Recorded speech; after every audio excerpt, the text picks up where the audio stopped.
5 valientes.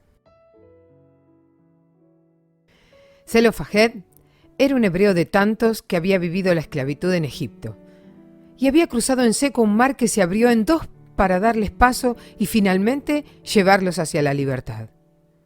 Él había visto la nube protegerlos durante el día y la noche y había comido del maná, ese alimento que Dios mandaba día a día para alimentar al pueblo durante su peregrinaje en el desierto. No había estado de acuerdo con la rebelión de Coré, que costó la vida de tantos, y aún con sus debilidades y falta de fe, siempre había permanecido junto al pueblo.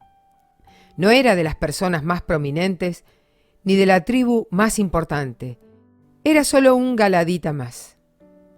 Pero para Dios, nadie pasa desapercibido, sino que cada uno de nosotros somos igualmente importantes delante de sus ojos. Zelofajed terminó muriendo en el desierto durante los 40 años que estuvieron de peregrinaje, y su muerte había quedado en el olvido para muchos, pero no para su familia.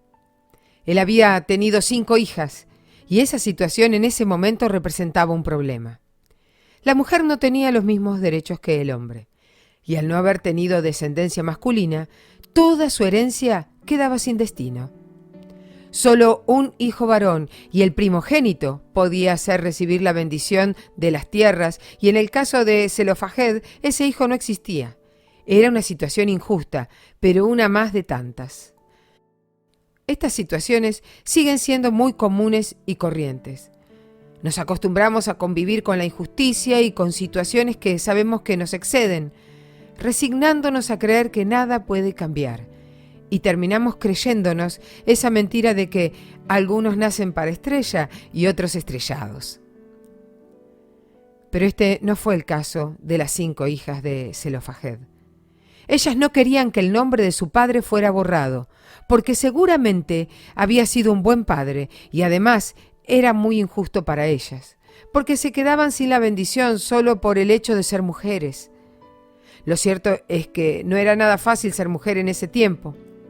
Y es probable que de haber comentado esta situación con sus pares, muchos se hayan burlado de ellas o las hayan cuestionado por lo que estaban por hacer, pero tuvieron el coraje y el valor necesario para reclamar lo que les pertenecía.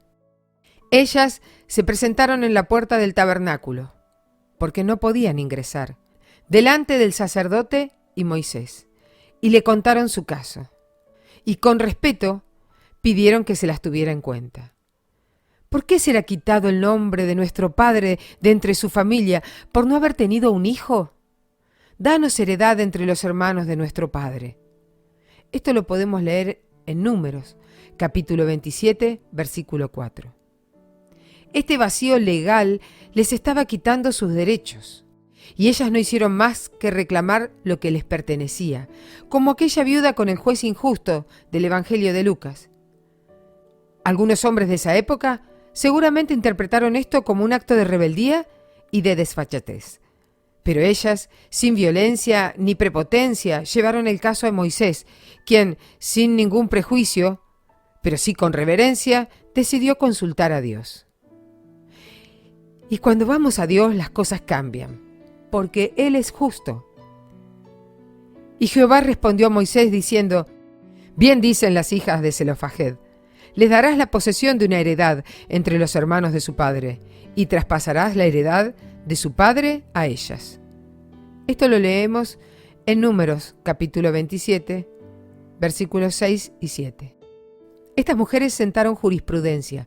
Contra todos los pronósticos, se animaron a enfrentar sus miedos y dudas para reclamar por la herencia que les pertenecía, y Dios, en su justicia, respondió por ellas.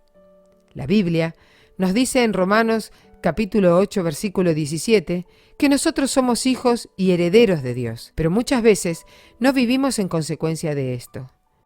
Que su palabra nos anime a siempre buscar su justicia en nuestras vidas y en las de los que nos rodean, entendiendo que somos herederos y que como estas 5 valientes debemos tener valor para que el mundo no borre el nombre de nuestro Padre, sino que a viva voz podamos declarar que Él es el mismo ayer, hoy y por los siglos. Y este fue el devocional para el día de hoy. Dios los bendiga muchísimo.